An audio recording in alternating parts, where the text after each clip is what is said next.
Olá, seja muito bem-vindo a mais um episódio do Trinocast CNM. Aqui é Ricardo Malê e eu estou recebendo hoje comigo aqui o Dalvi Freitas, que é ex-prefeito do município de Dom Feliciano e também atualmente atuando aí como consultor em gestão pública. E ao meu lado, o Alexandre Tavares, sempre conosco aqui falando, aliás, antes de dizer o que ele está falando, vou dizer quem ele é. Alexandre Tavares é especialista em gestão da informação e especialista em transição energética. Teríamos conosco também hoje o Dr. Cláudio Soares Santos, porém por questões de deslocamento não pôde comparecer, tá bom? Então fica o convite aqui ao Dr. Cláudio Soares Santos para uma próxima edição. Senhoras, vamos começar o nosso assunto aqui falando diretamente aqui com o Dalvi. Dalvi, nesses últimos anos, como tem sido aí a tua atuação, né, na gestão pública? Primeiro, uma alegria estar participando com vocês aqui, agradecer o convite, participar do Trinocast dessa 5ª edição, né? A cada edição o sucesso só aumenta e tem sido uma ferramenta de comunicação importante dentro desse sistema central, né? Que eu tenho visto que o Alexandre vem desenvolvendo aí a questão da transição energética. Então, é uma alegria poder contribuir, né, de alguma forma, naquilo que a gente tem um pouco de experiência profissional. Eu tenho quase 20 anos de caminhada dentro do serviço público na esfera municipal, especialmente. Eu comecei em funções de suporte, eu fui encarregado da cidade, diretor de patria agrícola, secretário em 3 municípios, Dom Feliciano, que é o meu município, São Jerônimo, Encruzilhada do Sul, fui vereador e presidente da Câmara Municipal de Dom Feliciano e fui prefeito de Dom Feliciano. Mas especialmente na tarefa, no cargo de prefeito, a gente teve algumas experiências que nos levaram a também conhecer outras realidades do serviço municipal, público municipal, porque tive a oportunidade de ser diretor da diretoria da FAMURS na época, né, que é a nossa Federação dos Municípios do Rio Grande do Sul, a mais importante federação de municípios do Brasil, que é a do Rio Grande do Sul. O Rio Grande do Sul é referência no que tange as pautas municipalistas no Brasil. E também fui sócio fundador da Ampro Tabaco, que é a Associação dos Municípios Produtores de Tabaco no Brasil, lá no ano de 2013, junto com prefeitos do Rio Grande do Sul e Santa Catarina, colegas prefeitos da época. Nós fundamos essa entidade porque os nossos municípios, o município que eu fui prefeito, Dom Feliciano, praticamente 80% da atividade econômica vem da produção de tabaco, da lavoura de tabaco. E o Brasil é o segundo maior produtor mundial de tabaco e o maior exportador há quase 30 anos. Então tem uma importância econômica essa cadeia produtiva para os nossos municípios. Eu tive a oportunidade de ser um dos fundadores dessa entidade e depois fui executivo dessa entidade, depois que deixei de ser prefeito, por 2 anos, né? Cuidei da relação governamental da cadeia produtiva do tabaco no que tange ao interesse dos municípios no Congresso Nacional, no governo federal, nos governos estaduais, mobilizando os prefeitos dos 3 estados do Sul, onde há produção de tabaco, 60% dessa produção no Rio Grande do Sul, e também tive a oportunidade de participar de algumas conferências internacionais ligadas ao OMS, a Organização Mundial da Saúde, em 2016 na Índia, em Nova Delhi, e em 2018 na Suíça, em Genebra. Então, a gente tem uma caminhada dentro do serviço público municipal. Depois, especialmente depois de ter sido prefeito, que eu fui secretário em outros municípios, né? Fui de saúde em São Jerônimo e fui de planejamento, desenvolvimento econômico e infraestrutura em Encruzilhada do Sul, que é a minha terra natal. Então, a gente tem uma caminhada aí dentro do serviço público municipal que nos leva hoje, fruto dessa experiência adquirida e do conhecimento que a gente galga diariamente, está atuando junto aos municípios aí da metade sul do Rio Grande do Sul em pautas aí importantes de consultoria nessa área. Assim.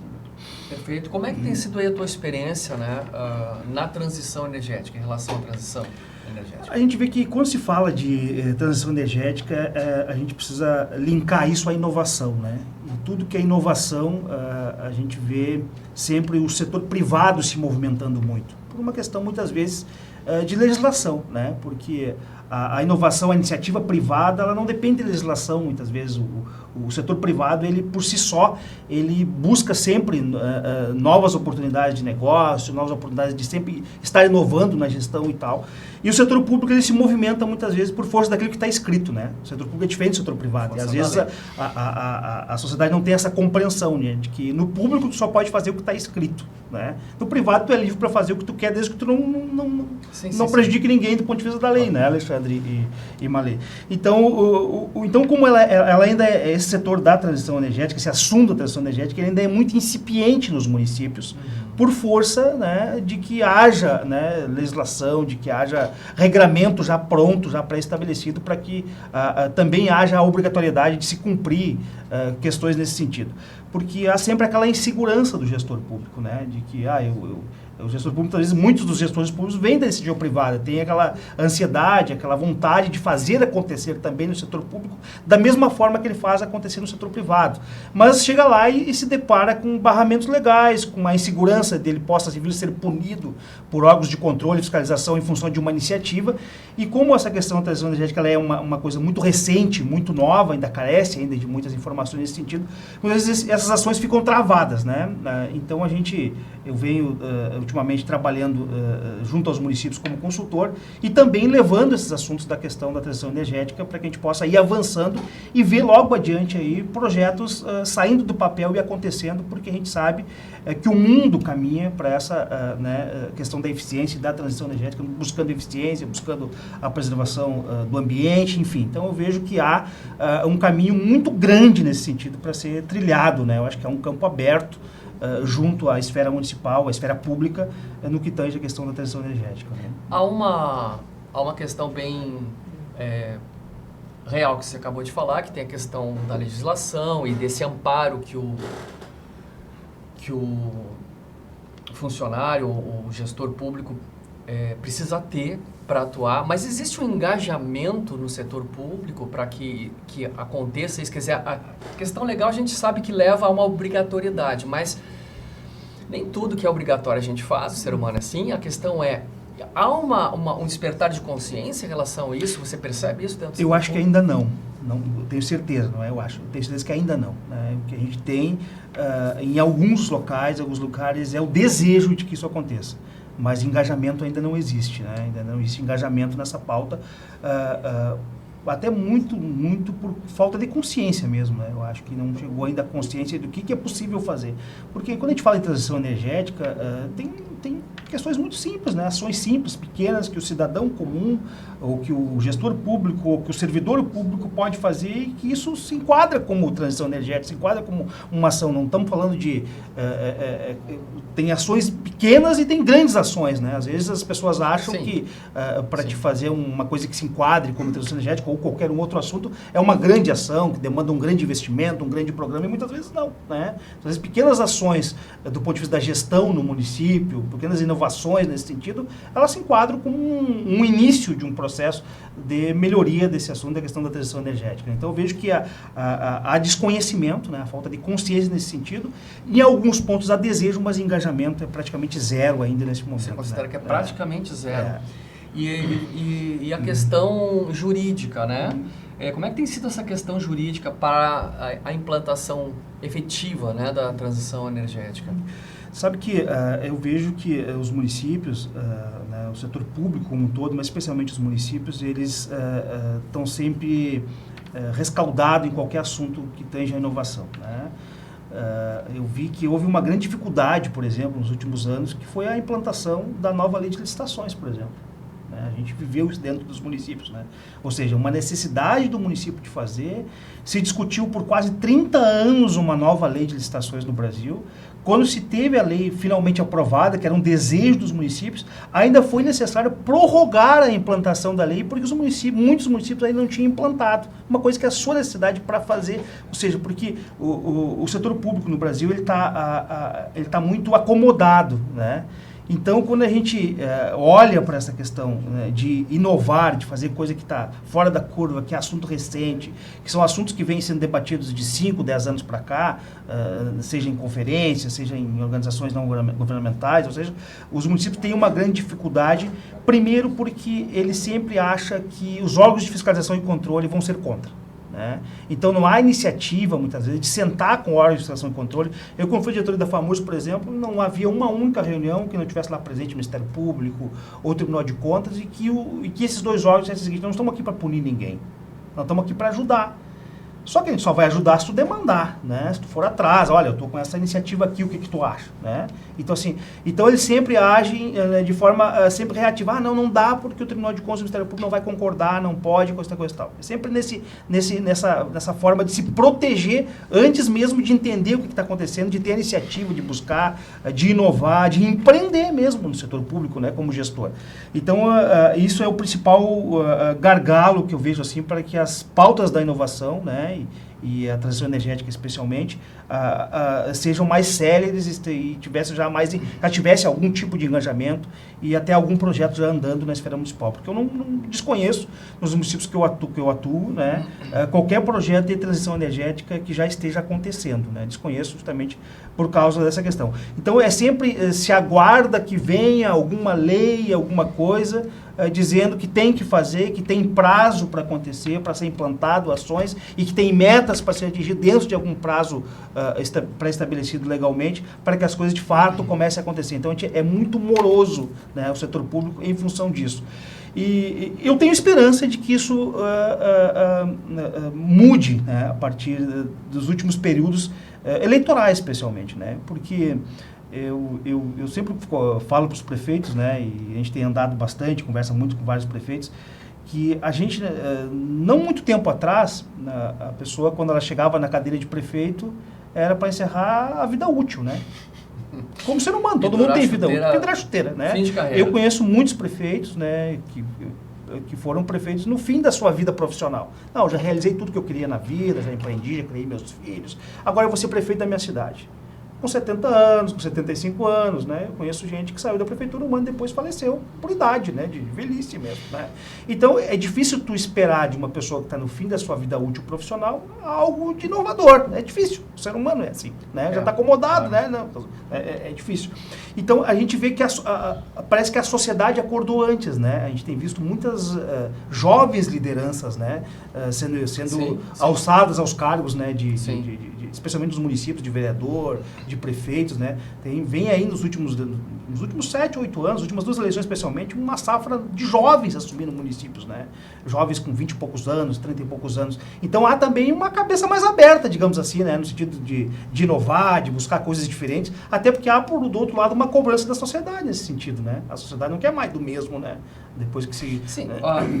Bom, Davi, você fala aí, você citou uma coisa que eu particularmente concordo demais, eu acredito que a nossa audiência vai concordar muito também, que o setor público está, não vamos dizer né? Vamos dizer, está muito acomodado. Eu acho que a gente percebe. Na tua visão, onde nasce isso? Onde surge? Existe uma causa ou é multifatorial? É um problema sistêmico? É um problema... Onde nasce essa morosidade que nós percebemos no setor público? Eu acho que é um problema sistêmico, né? Certo. Primeiro porque aquela pessoa que se dispõe a administrar o seu município, que se dispõe a doar 4, 8 anos ou até mais tempo da sua vida para administrar o município, ela não se prepara antes, ela pouco conhece de gestão pública municipal antes, a grande maioria, com raras exceções. É muito raro tu encontrar alguém sentado numa cadeira de prefeito ou até das secretarias mais importantes dentro de uma administração municipal que já conheça o serviço público municipal anteriormente. A grande maioria... Isso é um desastre. É um desastre, né? É um desastre. Então, a pessoa quer ser um líder político, é um líder da comunidade dele, lá na sua, né, e tal, ele resolve se colocar à disposição da sua comunidade para administrar o município, ele tem um monte de sonho, um monte de ideias, ele fala que aquilo é projeto, às vezes não sabe nem diferenciar, às vezes, o que é ideia e o que é projeto. Uma fantasia. E aí, quando ele senta na cadeira de prefeito, eu falo isso... Com conhecimento de causa. Com conhecimento de causa, né? Claro. E isso que eu vinha de dentro do serviço público municipal, né? Ou seja, não era um leigo no assunto, né? Mas muitas vezes tu senta na cadeira de prefeito, primeiro que tu descobre que tu precisaria de 20 orçamentos, né? De 20 anos para fazer o que tu gostaria de fazer em 4 anos, o que tu pensava que ia fazer em 4 anos, né? Aí chega lá, tu tem que elencar prioridades. E aí tu começa a apagação de incêndio, né? Porque... Passou os 4 anos. Passou os 4 anos, claro. né? E aí se tu consegue renovar por mais 4, tem 8, né? Hoje mesmo vindo... Então é muito difícil tu trabalhar com planejamento Sim. dentro, porque tu também tem aquela questão assim que a grande maioria das pessoas tem dificuldade de lidar com o servidor público, porque ele acha que a estabilidade do servidor público é um problema. E não é. no meu ponto de vista. No teu ponto de vista, esse não é um fator. fator. Não é um fator determinante para te ter sucesso em novas pautas, em inovação e tal. Primeiro porque quando tu traz um histórico, por exemplo, é a questão de tu saber mobilizar as pessoas para as funções certas. Né? Porque eu já vi, né, em muitos casos, às vezes, o gestor estragar o servidor público. Não, isso aí acontece em qualquer empresa, né? O líder estragando o funcionário. Isso, porque tu chega lá, né? O cara que assume a cadeira de provedor, ele não é obrigado a saber tudo, pelo contrário, ele tem que saber ser líder, né? Ele tem que saber que qualquer organização, ela funciona com, né, aquela velha, que é simples, né? O que é tático, o que é estratégico, o que é operacional, né? Às vezes o cara chega lá e ele acha que tem que resolver tudo, né, Alexandre? Assim, bota a mão no operacional. Ele bota a mão no operacional e ele atrapalha, né? Sim. Às vezes ele coloca de secretário uma pessoa despreparada porque era amigo dele, porque era do partido, aquela coisa toda, e que não sabe lidar com gente que nunca comandou nada e de repente senta na secretaria com 100, 200, 1000 funcionários para comandar, né? E isso acaba que tu não sabe direcionar as pessoas para as funções certas, para as ações certas e para executar aquilo que precisa ser executado. Então, eu não quero desviar tanto assim do nosso tema principal, mas particularmente, tá, a mim me interessa demais esse tema, né? A questão de gestão, até porque esse é o meu trabalho, né? E na tua visão, né, dado toda essa sistemática que você acabou de descrever para a gente, né, que existe uma série de coisas, quer dizer, quem indica, né, não ter habilidade em gestão, não saber fazer um projeto, ou seja, é um desastre de gestão. Mas eu quero dizer que isso não, a gente não pode generalizar, não, né? jamais, porque claro. a gente tem casos aí fantásticos, sim, né? sim. A gente que anda aí conhece a minha pergunta fantástica nesse sentido que a gente abordou recentemente. A minha pergunta seria o seguinte, tá, para você, é uma provocação, certo? Se você tivesse que elencar 2 ou 3 medidas para começar a mudar essa sistemática, eu acho que preocupa demais o brasileiro, a gente vê isso, né, na política, né, a baixa qualidade da gestão pública, né, e isso nos custa aqui no bolso, né. Se você tivesse que elencar, olha só a provocação aqui, né, o desafio, né, vamos pro desafio, 2 ou 3 medidas que você tomaria para começar um processo de mudança nessa cultura, qual seria a tua opinião? Acho que ela é bem mais profunda, né? Isso, bem né? profunda, né? Primeiro que ninguém senta numa cadeira de vereador e de prefeito por conta própria. Ele foi eleito para chegar lá, né? A sociedade que o colocou lá, né? Se a gente olhar esse histórico que eu falei, a gente vê que a sociedade está começando a se conscientizar, está muito longe do ideal, de que ela precisa eleger pessoas que ela acha que são as mais preparadas para administrar a cidade dela, né? Para cuidar das questões dos serviços públicos municipais, né? Da infraestrutura urbana, da zeladoria urbana, das estradas, da geração de emprego naquilo que compete ao município, da melhoria da qualidade da saúde e por aí vai, né? Que ela não deve ser mais, o voto não deve ser mais uma questão apenas pessoal, porque eu gostei daquela pessoa, né? Assim, nós vimos... É bonito porque ele fala legal, porque eu conheço ele. Às vezes tu conhece a pessoa e tu sabe que ela não tem capacidade para te representar numa esfera, na esfera municipal, seja no legislativo ou no executivo, e tu depois eu tenho voto nela. E tu sabe que ela não tem condições para isso, só por uma questão pessoal. Então parece que isso vem acontecendo um descolamento dessa questão nos últimos tempos. Acho que a gente vem evoluindo, eu percebo uma evolução, né, e tal. Mas as pessoas não chegaram lá por si só. Então eu acho que a grande aposta, eu acho que a sociedade civil organizada que tem que fazer isso, é cada vez mais trabalhar a conscientização das pessoas, da sociedade, né, de que ninguém chega lá por conta própria. Se ela reclama do gestor da cidade que ela mora, que não é uma pessoa suficientemente competente para melhorar o município, fazer o município avançar, porque é inadmissível que um governo de hoje seja pior que o anterior. Mas essa pessoa... Isso é inadmissível, mas é possível. É possível, não, isso é o que mais acontece muito disso, né? Mas não dá para se admitir isso, sim, né? Sim. A gente está falando do país que tem a maior carga tributária do mundo e que tem talvez os piores, um dos países que tem, né, que está entre os piores serviços públicos do mundo por ineficiência, né? Eu podia falar da estruturação do Estado brasileiro, que nós copiamos a Federação Americana, mas invertemos a parte financeira, tributária, que os americanos ficam no governo central só que precisa para manter o governo nacional, o exército, aquela coisa toda, depois o grosso da arrecadação tributária fica lá nos municípios, que é para onde a vida acontece. Não existe solução fácil para um problema complexo. Exato. Que a gente está falando aqui Mas com só a problemas sociedade complexos. pode resolver a partir do momento que ela evolui e tem mais consciência do que ela precisa saber para voto. escolher quem ele representa, né? Então essa seria a tua Eu bala de prata. E eu acho que quem pode cada vez mais fazer isso avançar, eu vejo avanço nos últimos anos nos municípios onde eu atuo, né? É a sociedade civil organizada, né?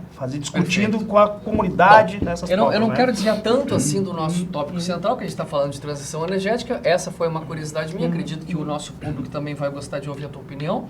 Eu tenho certeza que sim. Vamos seguir então de volta para cá. Como é que tem sido a questão jurídica na implantação da transição energética? Aquilo que eu falei lá no início, né? No setor público ele se movimenta por aquilo que está escrito, né? Só pode fazer aquilo que está escrito. E nós somos, né, muito carentes de um arcabouço legal que discipline que essa questão da transição energética na esfera pública. A gente é muito carente disso, né? Ainda no Brasil, né? A gente vê em outros países é muito diferente, né? Nós vamos falar, por exemplo, de consumo de energia elétrica, né? Tu vai comparar o que acontece na Alemanha e o que acontece no Brasil, nós estamos muito aquém, né? Assim, ó, e isso encarece o custo de vida das pessoas, né? A produtividade, a capacidade de investir, o custo de produção. Nós estamos falando de um país na Europa que tem muito menos capacidade do que o Brasil tem de geração de energia, né, Alexandre? Me corrija se eu estiver errado, tu é especialista na área, né? E tal, nós temos muito mais capacidade de gerar energia limpa, energia sustentável, e na hora do consumidor, o consumidor às vezes é punido porque a legislação impede que aconteça uma eficiência melhor, uma distribuição melhor, uma economicidade melhor no consumo dessa energia. Então, quando vamos falar de ações de municípios, de iniciativas do que tange esse sentido, nós praticamente a gente caminha no escuro.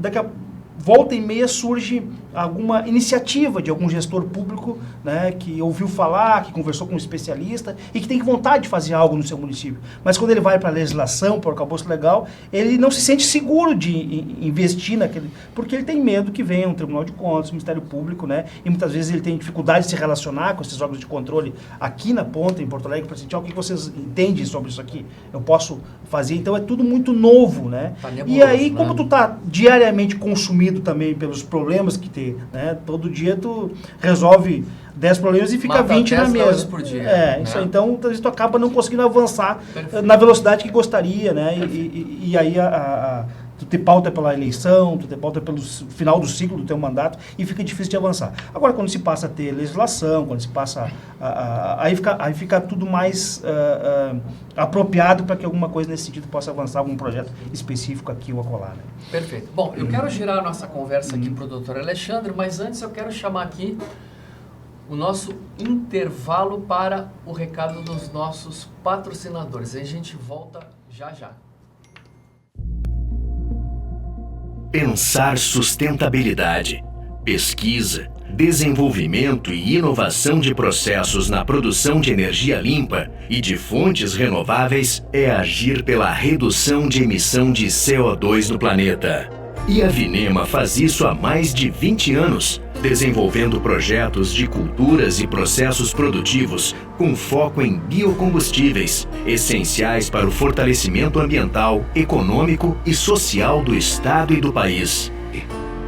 Como a primeira empresa brasileira a propor a produção de bioenergia em grande escala a partir de múltiplas fontes amiláceas, a Vinema apresenta seu mais novo projeto: a implantação de uma biorefinaria no sul do Brasil, com capacidade de produção de mais de 600 milhões de litros de etanol carburante por ano, produzidos através de matérias-primas como arroz, sorgo, triticale, batata doce e outras fontes de amido cultivadas no estado. Além do etanol, o processo produtivo visionário do empreendimento prevê a geração de coprodutos derivados dos mesmos insumos utilizados no produto principal, com forte aplicação em segmentos industriais como proteína alimentar humana e animal, carbonatados, metalurgia, indústria oleoquímica, entre outros.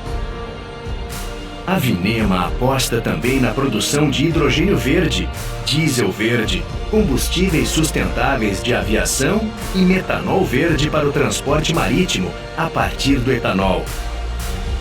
Essa diversidade de produtos garante o aproveitamento total do processo produtivo, gerando emprego, renda e um mundo ambientalmente mais responsável no aproveitamento dos insumos, com impactos econômicos e sociais importantes para a sustentabilidade do negócio e para a gradual substituição dos combustíveis fósseis por energia limpa e renovável.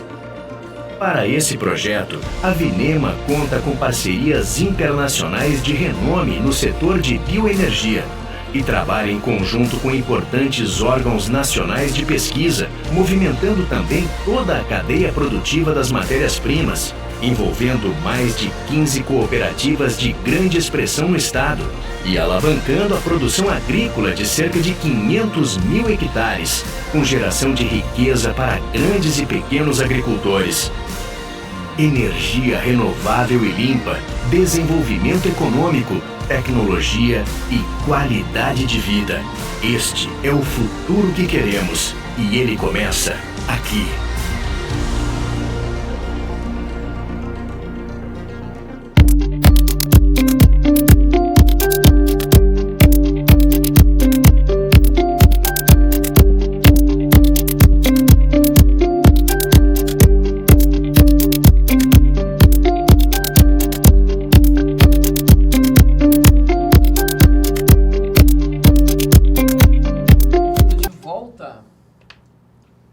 Seja bem-vindo de volta. Nós vamos rodar aqui a nossa conversa agora com o Dr. Alexandre Tavares. Dr. Alexandre, alguma novidade nas questões jurídicas aí relativas à transição energética?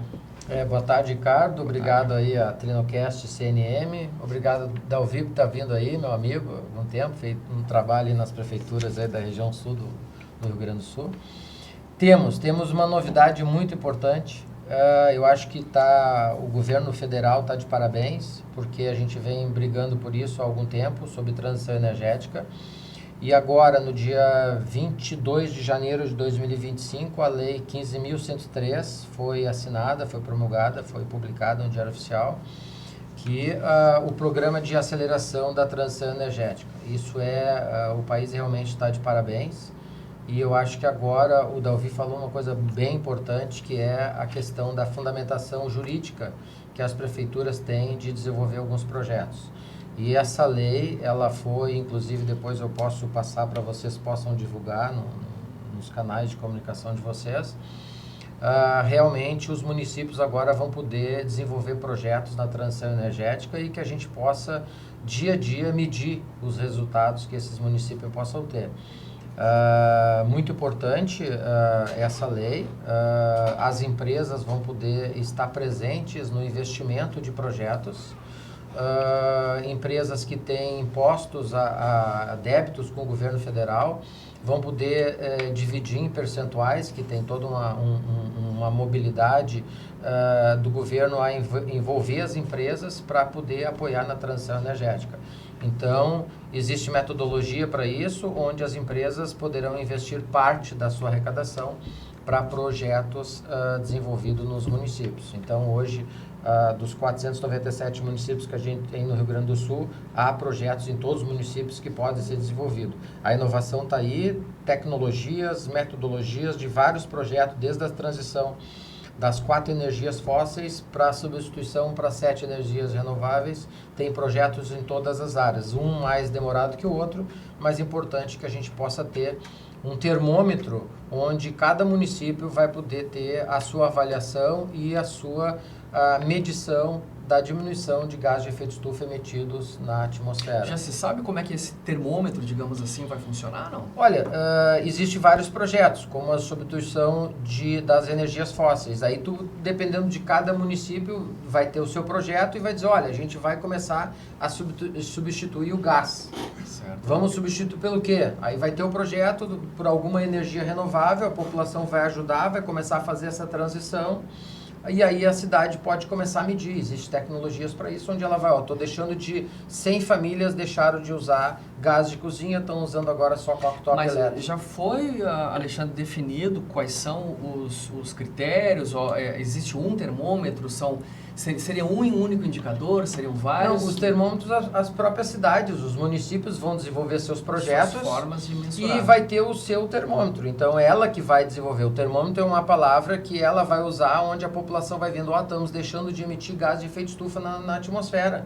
Isso vai ser bom para a saúde pública, para a saúde, como os problemas cardiológicos, pediátricos, de pele, problemas neurológicos, inclusive agora está saindo estudos, até problemas psicológicos já está saindo, onde as energias fósseis podem causar na humanidade. Inclusive agora tem alguns estudos que mostram até o desenvolvimento do homem poder fecundar, a mulher fecundar com óvulo e o homem ter essa questão da fertilização, fertilidade, por problemas causados com energias fósseis. Então, estudos aí estão acontecendo, não é eu que estou dizendo, são cientistas que estão publicando artigos nessa área. O termômetro cada município vai desenvolver o seu. Olha, eu tenho, por exemplo, uma outra linha aqui que eu vou te passar. Existe a promover uma energia de baixo carbono, que é o desenvolvimento de setores econômicos que venham substituir a atividade carbonífera. Então, aqui no Rio Grande do Sul, aqui perto de Porto Alegre, nós temos um município todo onde existe uma extração nesse tipo de energia, e ali vai ter benefícios do governo federal, que empresas, o próprio município pode desenvolver projetos para fazer essa transição energética. E aí vem o próprio termômetro. Naquela cidade o termômetro vai ser diferente, por exemplo, do que Cachoeirinha. Porque ali a substituição de um tipo de energia vai ter um termômetro. E o seu tempo, porque tem uma substituição, isso depende de projeto, aprovação, verbas para fazer essa questão. Em outro município, por exemplo, como Cachoeirinha, como Gravataí, vai ter um outro tipo de termômetro, que eles vão desenvolver. Tem gente capacitada, assim como o Dalvi sabe. Há uma obrigatoriedade do desenvolvimento desse indicador localmente ou não? Não, não é a obrigatoriedade. Existe agora, o que o Dalvi falou muito bem, existe agora uma fundamentação jurídica para que o município desenvolva os seus projetos sobre transição energética, que é uma coisa que estava realmente para acontecer. Isso aqui, o governo acertou muito sobre essa questão. Nós tivemos aqui na outra semana, o CEO da Vinema, que é uma empresa que vai se instalar em Charqueada, e aqui existe um impulso para combustível sustentável da aviação, que é o CAF, né? Certo. Então, o que acontece? O SAF, desculpe. O SAF vai ser produzido por eles, e aqui está destinado na lei que empresas que vão produzir esse tipo de produto vão ter incentivos. Fantástico. Então, empresas podem investir com em vez de fazer a sua retribuição ao governo sobre impostos, tributos, vão poder investir nesses projetos que a prefeitura pode liderar para uma região, gerando emprego, gerando a transição energética, gerando segurança ambiental e gerando a segurança da nossa saúde pública, né? Sim, essa lei que você está citando aí, pelo que entendo, pelo que lembro, né, foi publicada ainda hoje. Dia 22 de janeiro de 2025. Mas agora, ela ficou acessível. Está à disposição na internet a partir de hoje. E você que já deu uma explorada na lei, tem algumas outras ponderações que poderia fazer para a gente em relação ao que tem por aí? Tem bem importante aqui, a descarbonização da matriz do transporte. Hoje, o transporte é um núcleo no nosso dia a dia que emite muito CO2. Então, também tem incentivo, as prefeituras têm esse tipo de problema em todas elas, com os ônibus, enfim, e vão ter esses incentivos. Tem uma legislação que eu acho que a prefeitura a gente pode chamar aqui a própria a unidade que o Dalvi fala muito bem, que é a organização que compreende todos os municípios do Rio Grande do Sul, né? Que é a organização das prefeituras, né? A FAMURS, que é aqui perto, no Menino Deus, e eles fazer um evento para abrir essa lei e mostrar para as prefeituras como elas podem gerar, e a gente pode contribuir muito, não só eu, como vários colegas que têm instituições que estão nos apoiando a transição energética, e pode contribuir com pequenos projetos. Se desenvolver um projeto por município, todo mundo junto, aí dá até para ter um termômetro estadual, dizendo o que a gente deixou de emitir de CO2. Eu, na minha cabeça de gestor, assim, né, eu imagino sempre que a gente tivesse algum indicador um indicador que pudesse integrar essas iniciativas todas, seria muito mais fácil, né, da gente observar. Talvez não seja possível porque você mesmo falou que são mudanças locais muito distintas, né, de um município para o outro, mas se a gente chegasse a uma ideia de como poderia ser mensurado isso de uma forma mais global, seria bem interessante. Não, né? mas é importante, por exemplo, a questão dos ônibus. Quantos ônibus a gente tem no Rio Grande do Sul? Quantos ônibus a gente tem em Porto Alegre, nos municípios? É uma medição. Qual o apoio que tem? Hoje é muito caro trocar. As empresas de ônibus vão ter uma certa dificuldade em trocar por investimento. Estão fazendo. Porto Alegre a gente está vendo cada vez mais circular. Um exemplo prático, né, Alexandre? Todo serviço de transporte público municipal ele é uma concessão do município, né? Então, daqui a pouco, se colocar nas concessões os gatilhos para que os concessionários apresentem projetos de transição energética na prestação do serviço. Né? Claro. Né? Lógico, não é tão fácil para as empresas de ônibus fazer essa... Mas que se tenha um horizonte nesse sentido, né? Um planejamento nesse sentido. É um começo. E aí tem incentivos, por exemplo, tem Fundo de Garantias para o Desenvolvimento Sustentável, que é o Fundo Verde. Então, o governo já está disponibilizando um fundo para que os projetos captem desse fundo e possam investir nos seus municípios. Então, o governo federal está dando todo o apoio, fica aqui realmente, com todas essas controvérsias de partidos, enfim, está de parabéns o governo federal de fazer uma coisa que é o assunto mais importante do planeta hoje. Porque quando se fala, né, nos efeitos do CO2 na vida das pessoas, na qualidade de vida do ser humano, né? Por mais que tenha que haver investimento e que talvez tenha que haver a coparticipação do usuário nesse investimento, através das tarifas, por que não, né? Mas o valor, né, que se gera na qualidade de vida das pessoas é imensurável, né? É o funcionamento de que é muito bacana, né? Acho que tu traz aí uma novidade fantástica nesse sentido, de que a publicação dessa lei que gera, a partir de agora, um arcabouço legal, né? Uma base legal para ações nesse sentido, projetos na esfera municipal. Acho que tem muito trabalho pela frente. Talvez seja assim o assunto mais importante no momento, essa lei, a gente fazer toda uma divulgação aí para a FAMURS, para todos eles já devem, com certeza, estão extremamente atualizados,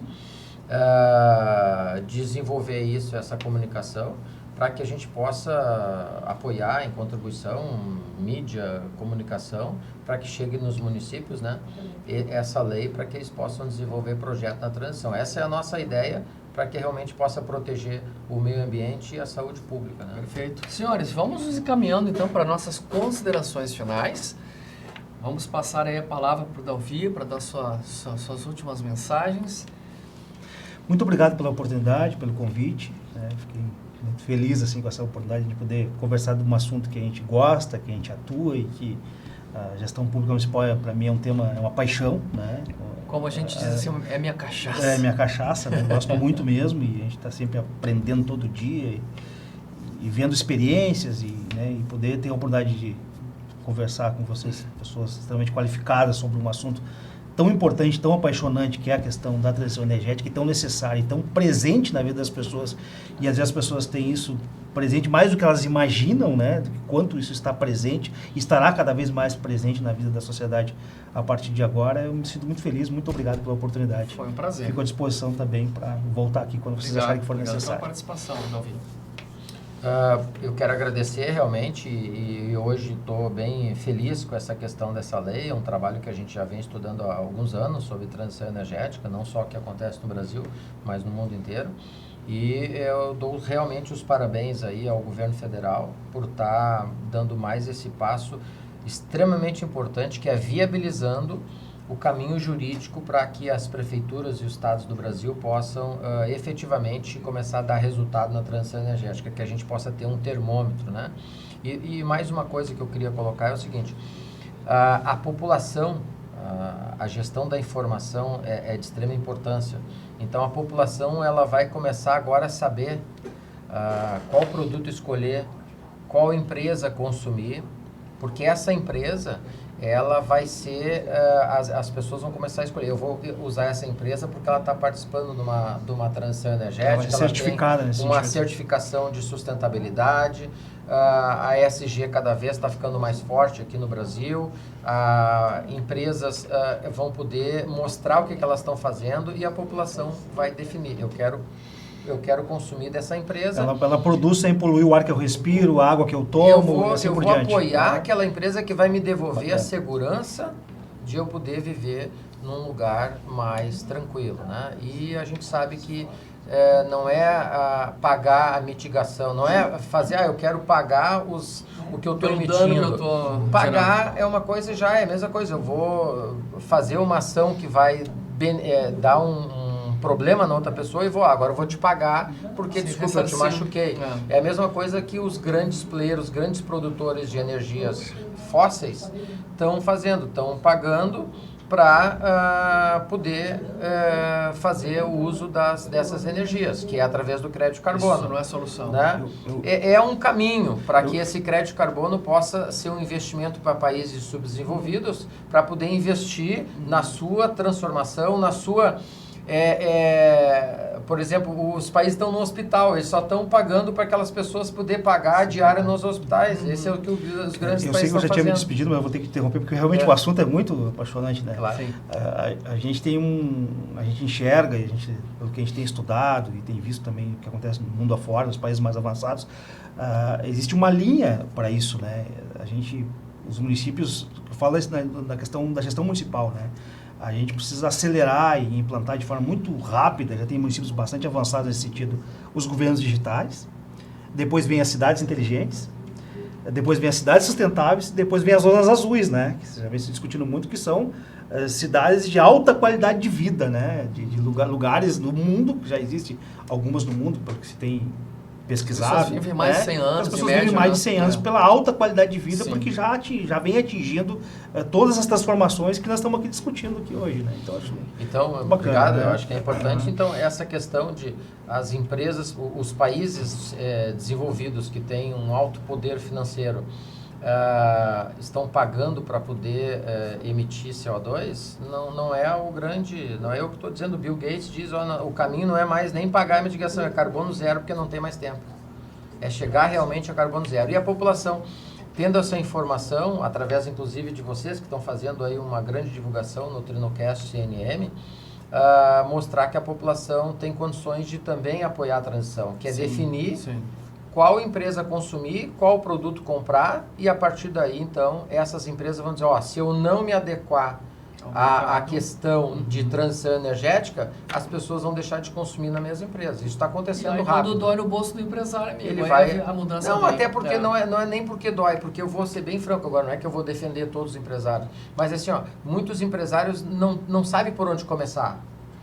E é isso que a gente vai informar. Não sabe por onde começar na transição energética, porque estão esperando, às vezes, uma ação do governo. O governo também não pode fazer sozinho, porque quem queima o CO2 não é o governo, é as empresas. Então, essa questão é bem importante. Com a informação da população, ela vai poder definir de quem usar, de quem comprar. Perfeito. Agradeço a participação. Perfeito. Talvi, Alexandre. Muito obrigado. Grato pela conversa, excelente. E a você que nos acompanhou até aqui também, muito obrigado aí pela tua audiência e a gente se vê no próximo Trinocast CNM. Um forte abraço. Até lá. Tchau. Muito obrigado.